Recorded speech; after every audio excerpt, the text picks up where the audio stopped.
If you clicked on this video, you're probably struggling to get clients or have never had a client before. But luckily for you, I'm going to show you everything you need to do to start getting clients consistently. And if you don't know who I am, my name is Faris Al-Halou. I started my first business in 2003 after a painful layoff selling website design. And later, I sold one of my companies, an 8-figure consulting firm, to global media giant Dentsu.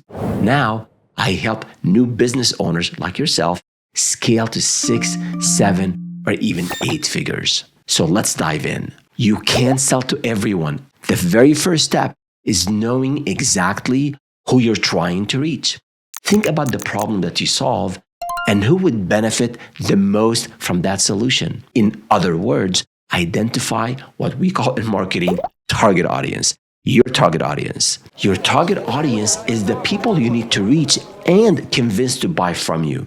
And by reach, I mean targeted marketing, not just shouting into the void or not just spraying and praying. Let's say you offer interior design for small businesses as opposed to homeowners. So the people you would want to reach are office managers and business owners. And let's say there are 2 upcoming events that you can attend, one hosted by the Chamber of Commerce on residential services and another event focused on business services the following week. The smart move is skip the residential event and go where your buyers are, the business event. Or as we say, go to where the fish are.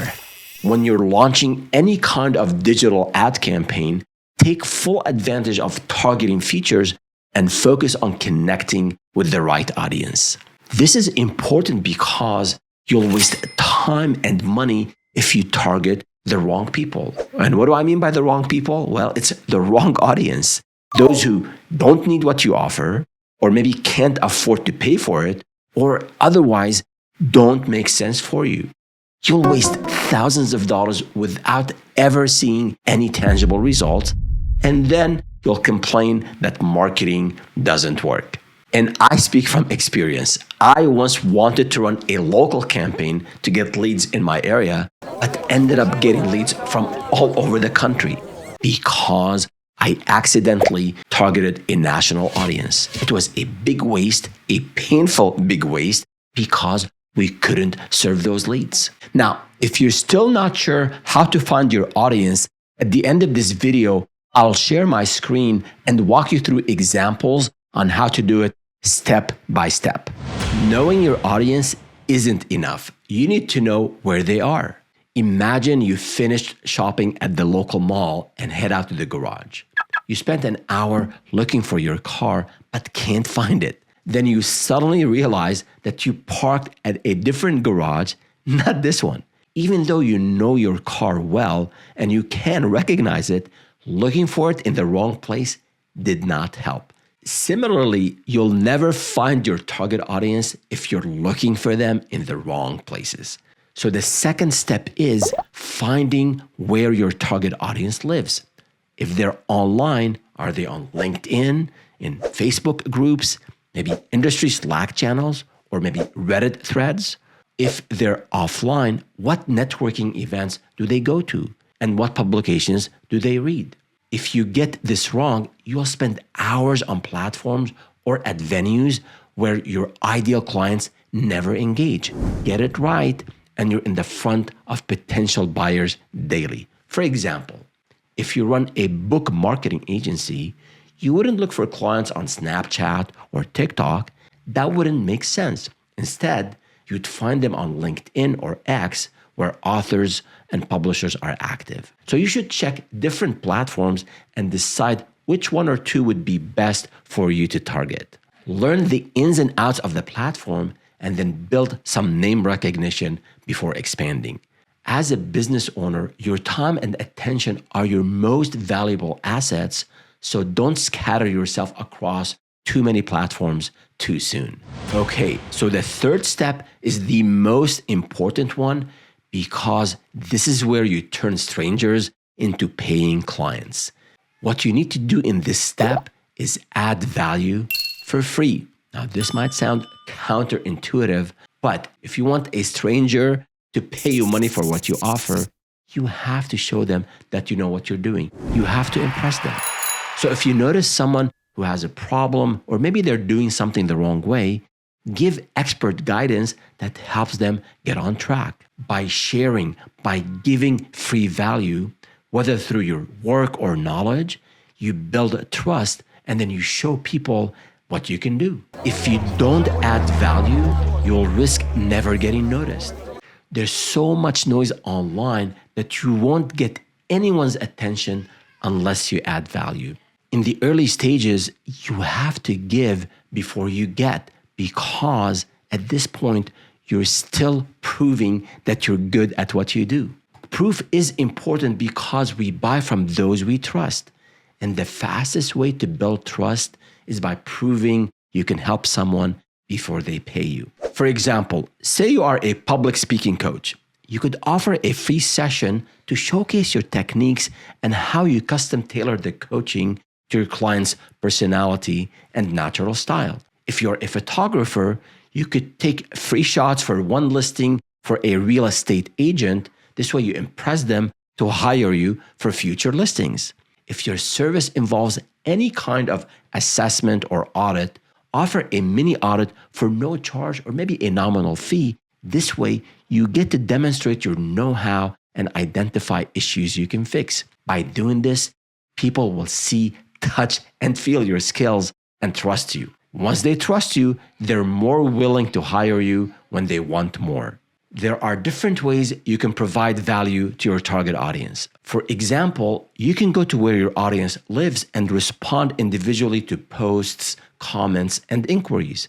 But a higher impact method is to aggregate the problems you identify and answer them. You don't need to complicate this. Just go back to where your clients live, identify the top 3 to 5 pain points they consistently express, produce content around it, say a video, a white paper, or a worksheet, and then go back and distribute it there. If you're still not sure how to find your audience and how to find events you can attend to meet your audience, let me walk you through some examples. Start with something local.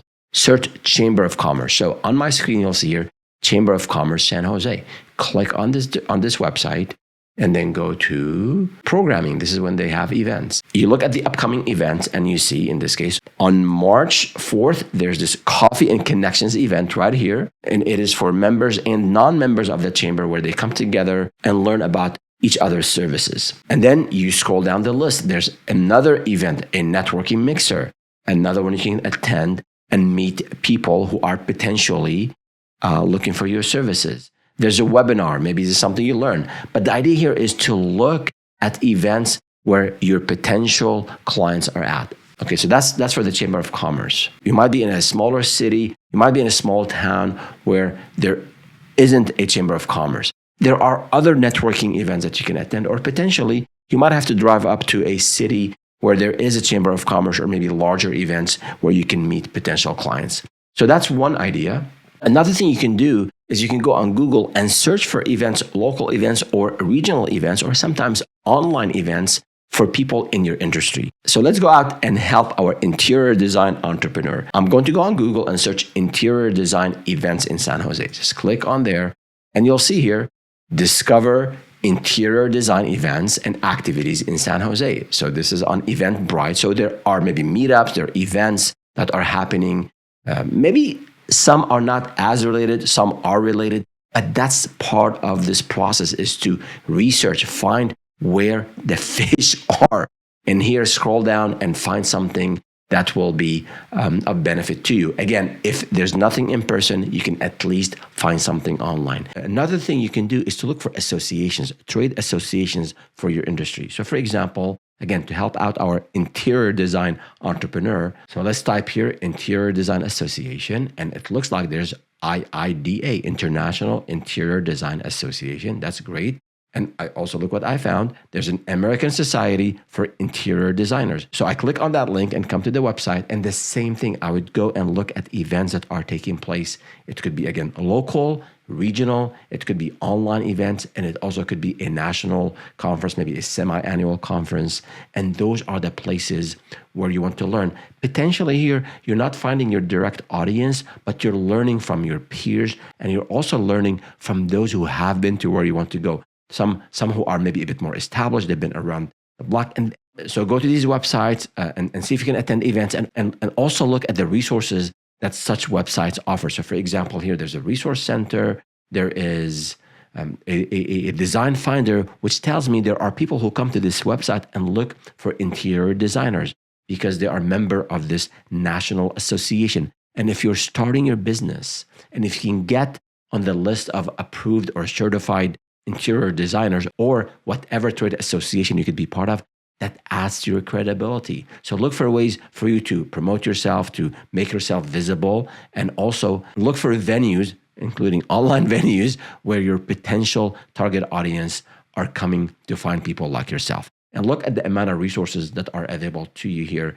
on this just one example. And I don't have any affiliations with any interior design members or experts or entrepreneurs, but I'm walking you through the process I would go through if I were to start an interior design company. Follow these 3 steps, know your audience, know where they are, and provide free value, and landing your first client or your next client won't be impossible.